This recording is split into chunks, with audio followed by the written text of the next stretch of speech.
Hello everyone, ये हमारा lecture number 3 है जिसके अंदर में हम देखने वाले हैं स्क्रॉडिंजर टाइम इंडिपेंडेंट इक्वेशन। इसके पहले के लेक्चर में लेक्चर नंबर 2 में हमने देखा था स्क्रॉडिंजर टाइम डिपेंडेंट इक्वेशन। अब हमको देखना है स्क्रॉडिंजर टाइम इंडिपेंडेंट इक्वेशन।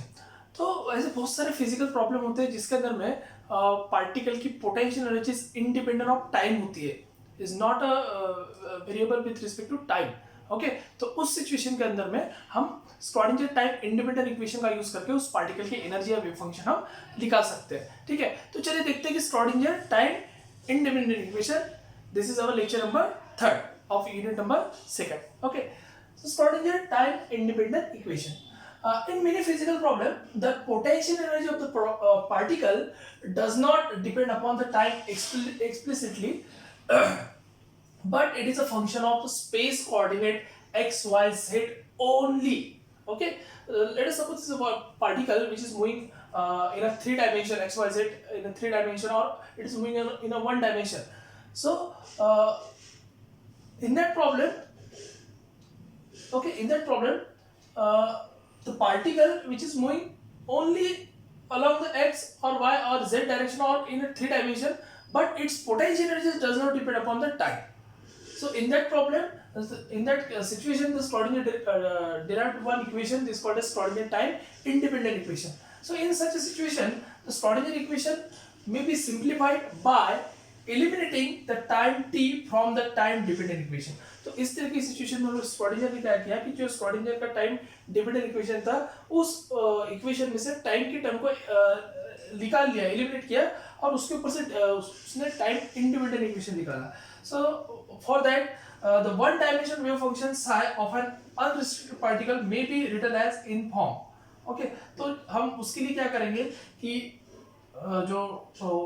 उसके लिए सबसे पहले देखिए माइक्रोस्कोपिक पार्टिकल है, तो उसका एनर्जी निकालने के लिए, वेव फंक्शन एनर्जी निकालने के लिए हम एक उसका माइक्रोस्कोपिक पार्टिकल का वेव फंक्शन यूज करते हैं। तो ये वो वेव फंक्शन है in the terms of energy and momentum. ठीक है, तो wave function psi equals to a e to the power minus I by h cross e t minus p into x।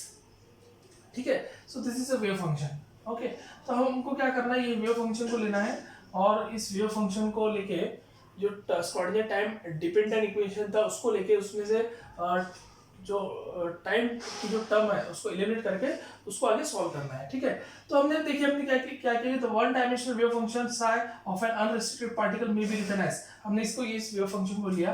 उसके बाद देखिए मैं इसको किस तरीके से लिख रहा हूँ, ये इक्वेशन को मैं इस अलग तरीके से लिख सकता हूँ। देखिए, और psi इक्वल्स टू a, अब मैं क्या करूंगा, ये टर्म को अलग लिखूंगा और ये टर्म को अलग लिखूंगा और minus i by h cross इसके अंदर मल्टीप्लाई करूंगा। देखिए क्या होता है, a into e to the power minus i e t by h cross, ये होगी एक term, into e to the power, ये minus i by h cross अंदर मल्टीप्लाई किया तो ये माइनस इंटू माइनस हो जाएगा प्लस, और ये टर्म आएगी आई p x by h cross. ठीक है, ये दो टर्म यहाँ पे क्रिएट हो चुकी है। So psi equals to a e to the power minus I e t by h cross into e I p x by h cross। अब ये दोनों टर्म में से ये टर्म जो है it is depend upon the time, इसके अंदर ये टाइम का फैक्टर आ रहा है लेकिन इसके अंदर टाइम का फैक्टर नहीं आ रहा है। ओके, सो लेट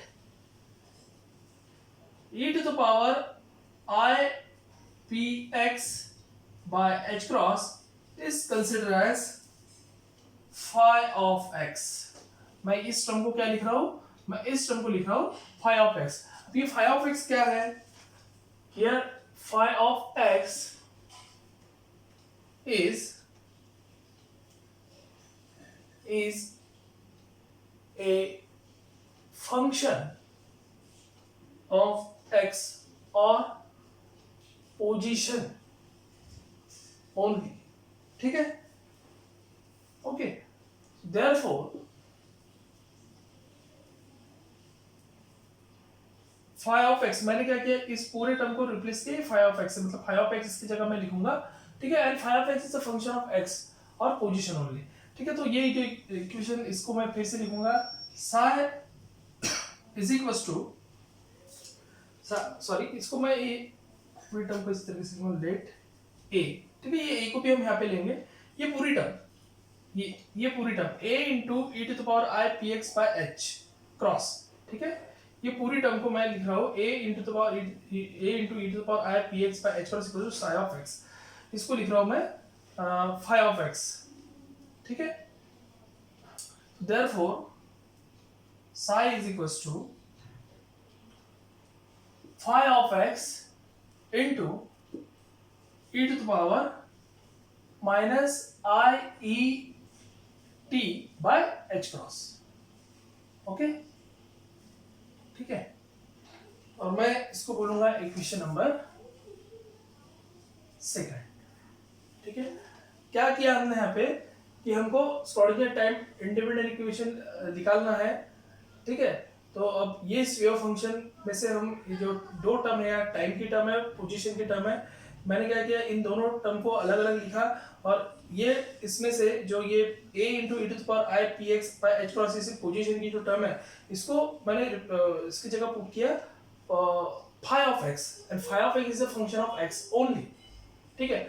तो ऐसा लिखने के बाद क्या किया कि मैंने इस इक्वेशन को फिर से लिखा, साई इक्वल्स टू a, इसकी जगह ये पुट किया और ये एज इट इज, ठीक है, और इसको बोला मैंने इक्वेशन नंबर सेकंड। अब देखिए यहाँ पे it means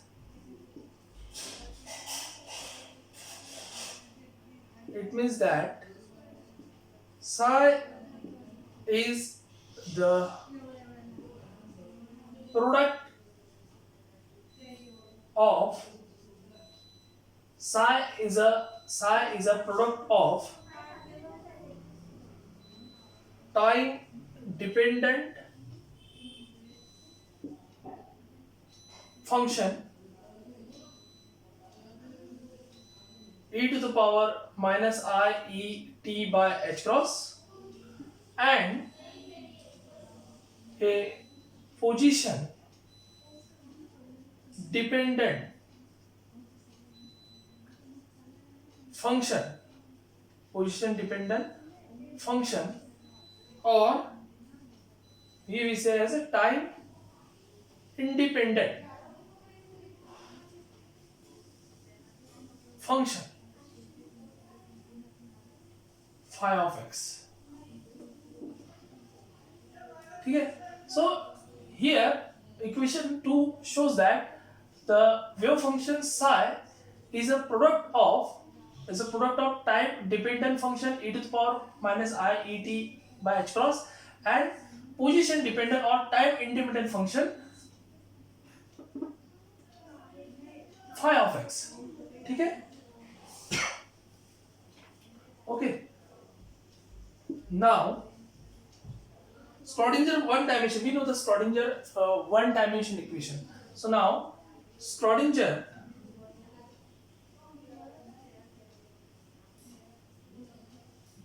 one dimensional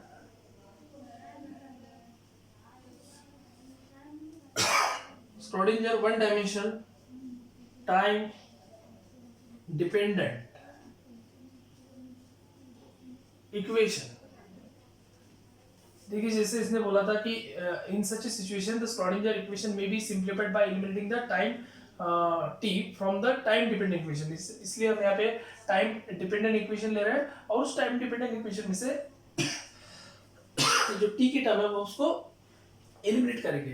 तो अब मैं यहाँ पे टाइम डिपेंडेंट इक्वेशन लिख रहा हूँ, हमको पता है टाइम डिपेंडेंट इक्वेशन क्या था, आई h cross del psi by del t is equals to minus h cross square by twice m del square psi by del x square plus b of psi, okay. This equation is considered as equation number third, ठीक है। तो ये हमारा Schrodinger time dependent one dimensional time dependent equation हो गया, okay, ठीक है। तो अब हम ये जो वैल्यू है साई की इक्वेशन नंबर 2, मतलब put the value of equation number 2 in the equation number 3, मैं इसको लिखा हूं यहाँ पे, put equation 2 in equation 3. Substitute the value of psi in the equation number 3rd. So therefore the equation become I h cross del by del t into phi. अब मैं यहाँ से इसको x को नहीं लिखूंगा, वन डायमेंशन बोला है इसलिए अलॉन्ग x एक्सिस है, इसलिए मैं बार बार उसको नहीं लिखूंगा. यहाँ पे रहेगा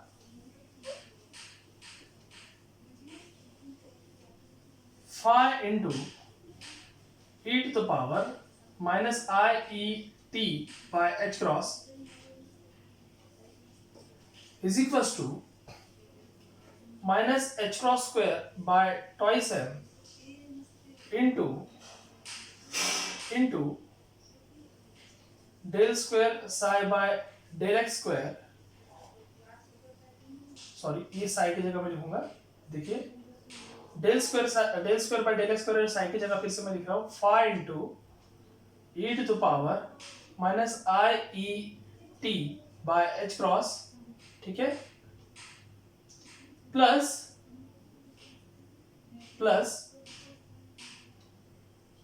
v ऑफ साइन. मैं इस इक्वेशन को फिर से यहाँ पे रिपीट करूंगा, देखिए i h cross del by del T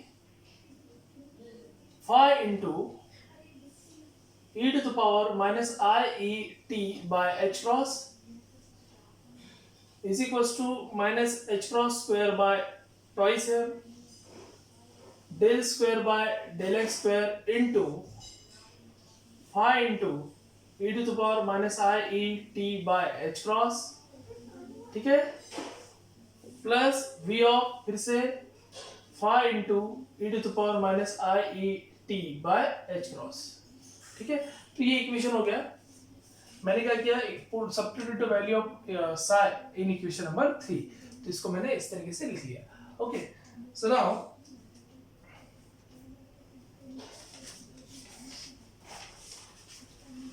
so as here as phi is the function of space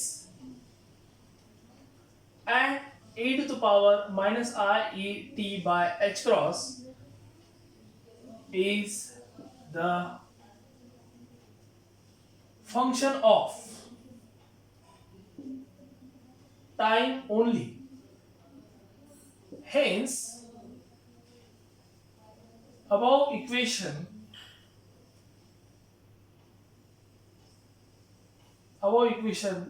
becomes, देखिए यहाँ पे phi is a function of space है, ठीक है, हमको पता है phi is a function of space, phi is a function of space and e to the power minus I t by h cross is a function of time, ठीक है. तो फिर मैं क्या करूंगा, ये जो डेरिवेटिव का है डेल बाय डेल टी, इसका डेरिवेटिव लिख लूंगा और फिर से इसका जो डेरिवेटिव है del square by del with respect to x. अभी एक्स के टर्म यहाँ नहीं है तो सिर्फ इसके लिए डेरिवेटिव आएगा. तो इस अबव इक्वेशन क्या होगा, देखिए आई एच क्रॉस, इसका डेरिवेटिव होगा phi into e to the power x का derivative e to the power x होता है विद रिस्पेक्ट टाइम में, तो यहाँ पे जो टाइम टी की टर्म है इसका 1 हो जाएगा और बचा हुआ जो कांस्टेंट है वो इधर आएगा. मतलब ये हो गया e to the power minus i e t by h cross into minus i e by h cross, ये कांस्टेंट है, ठीक है. ये होगा इसका derivative is equals to minus h cross square by twice m, ठीक है. अब इसका डेरिवेटिव क्या है, कैसे होगा, देखिए यहाँ पे del square phi by del x square into e to the power minus i e t by h cross plus v phi e to the power minus i e t by h cross. इस तरीके से equation आएगा.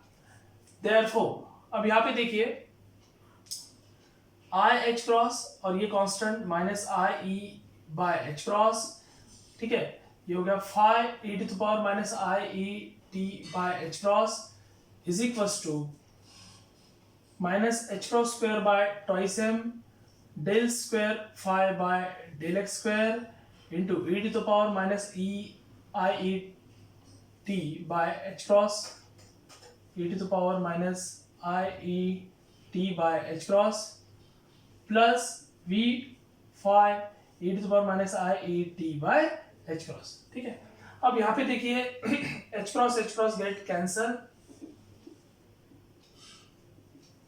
H cross get cancel, ये i और ये आई into आई होता है आई square, और आई स्क्वायर की वैल्यू होती है -1, वो -1 और ये माइनस होता है प्लस, तो ये यहाँ पे रहेगा ई साई। ठीक है, यहाँ पे क्या रहेगा ई साई। अब यहाँ पे देखिए e to the power minus i t by h cross यहाँ पर भी है, यहाँ पर भी e to the power minus i t by h cross और e to the power minus i t by h cross है।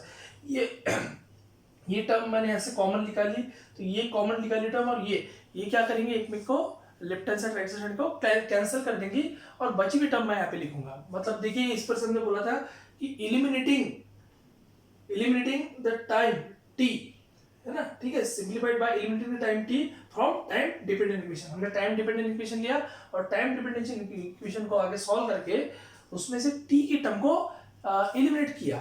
ठीक है, तो ये क्या होगा, देखिए ये आई इंटू आई स्क्वायर मतलब -1 ये माइनस प्लस, तो ये यहाँ पे बचता है ई फाई इज इक्वल्स टू, ठीक है, ये जो टर्म है, ये टर्म ये और ये ऐसे कॉमन निकल के वो कैंसिल हो जाएगी और हम बचाएगा यहाँ पे minus h cross square by twice m del square phi by del x square plus v phi. ठीक है, ओके,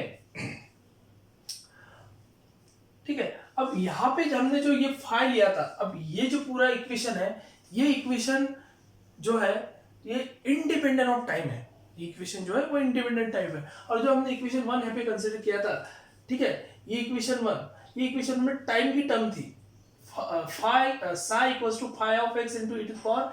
अब ये टाइम की टर्म ये इक्वेशन में से निकल जाने पे मैं एज इट इज ये जो फाई है, फाई की जगह मैं आराम से इसको यहाँ पे साई रख सकता हूँ, because this equation is independent of time, so there is no time term in that equation, so that we can replace the factor phi by psi।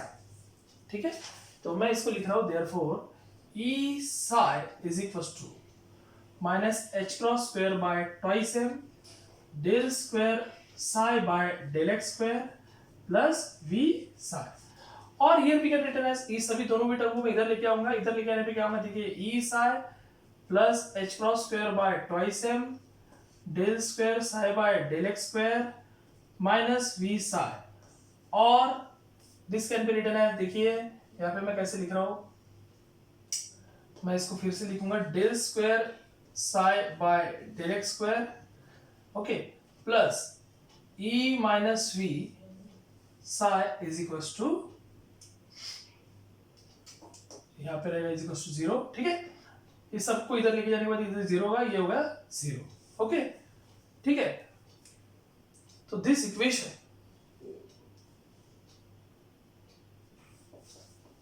यहाँ का ट्वाइस एम बाई एच बाकी है। ठीक है, मैं कैसे लिख रहा हूं, इस इक्वेशन को मैं मल्टीप्लाई करूंगा twice m by h cross से।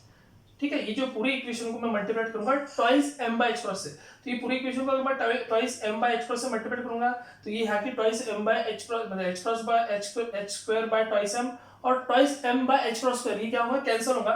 कैंसिल होने से क्या होगा, यहाँ पे होगा del square psi by del x square, ठीक है, plus twice m by h cross square into E minus we psi is equals to 0।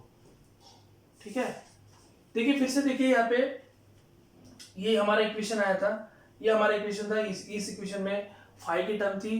ठीक है, अब ये जो इक्वेशन है इंडिपेंडेंट ऑफ टाइम होने से फाई की जगह मैं साई लिख सकता हूँ, ये मैंने यहाँ पे साई लिख दिया। ये जो दोनों के दोनों टर्म में इधर लेके आए इज इक्वल्स टू 0 हो गया। इधर लेके आने के बाद देखिए फिर से मैंने कहा कि जो ये इक्वेशन है, ये इक्वेशन को मल्टीप्लाई किया, पूरे होल इक्वेशन को मल्टीप्लाई किया twice m by h cross से, तो यहाँ पे भी twice m by h cross आएगा, यहाँ पे भी twice m by h cross आएगा, और ये जो है h cross square by twice m और twice m by h cross square ये कैंसिल हो जाएंगे। कैंसिल हो जाने के बाद मैं ये टर्म यहाँ पे लिखूंगा, और ये जो दो twice m by h cross को कॉमन निकाल के ई माइनस वी साई, मतलब इधर से साई कॉमन निकाला, इधर से twice m by h cross को कॉमन निकाला, और ये इक्वेशन आया। अब ये भी इक्वेशन आप देखिए, ये भी इक्वेशन पूरी तरीके से इंडिपेंडेंट ऑफ टाइम है, and this equation is called as Schrodinger time independent equation in one dimension. Okay, in one dimension. अब 3 डायमेंशन के लिए कैसे लिखेंगे हम यहाँ पे, सिंपल है कि जैसे लास्ट लेक्चर में हमने 3 डायमेंशन के लिए लैप्लासियन ऑपरेटर का यूज किया था, उसी तरीके से आपको ये यूज करना है। तो ये जो है अलॉन्ग एक्स एक्सिस, इसलिए एक्स आया है, ओनली वन डायमेंशन, ठीक है। तो इसकी जगह से मैं लिख सकता हूँ पे del square psi plus twice m by h cross square E minus V psi is equals to 0. This is a Schrodinger time independent equation for 3 dimension. Okay? अब इस सिचुएशन में कभी अगर पोटेंशियल जो है, पोटेंशियल V इक्वल्स टू 0 रहता है, कोई सिचुएशन अगर पोटेंशियल V इक्वल्स टू 0 रहता है, तो ये इक्वेशन कैसे बनेगा? इन 1D इक्वेशन बनेगा del square psi by del x square plus twice m E by h cross square, ठीक है, into psi is equals to 0. In that case, if the potential is 0, in that case this is a Schrodinger time independent equation. तो ये जो Schrodinger time independent equation जो निकला है यहाँ से, ये 1D के लिए, ये 3D के लिए, और ये जब पोटेंशियल 0 है उसके लिए, तो by using this equation we can find the energy of this microscopic particle. Okay, in what situation? In that situation, the potential energy is independent of time function. Okay, अगर पोटेंशियल एनर्जी टाइम पे depend रहती है तो time dependent equation use करना है, potential energy time independent रहती है तो ये इक्वेशन यूज करना है, ठीक है। तो देखिए हमारा स्क्रॉडिंगर टाइम डिपेंडेंट इक्वेशन था I h cross del psi by del t is equals to minus h cross square by twice m del square psi by del x square plus v of v psi, ये time dependent equation हो गया। और ये del square psi by del x square plus twice m by h cross square e minus v psi is equal to 0, ये time independent equation हो गया।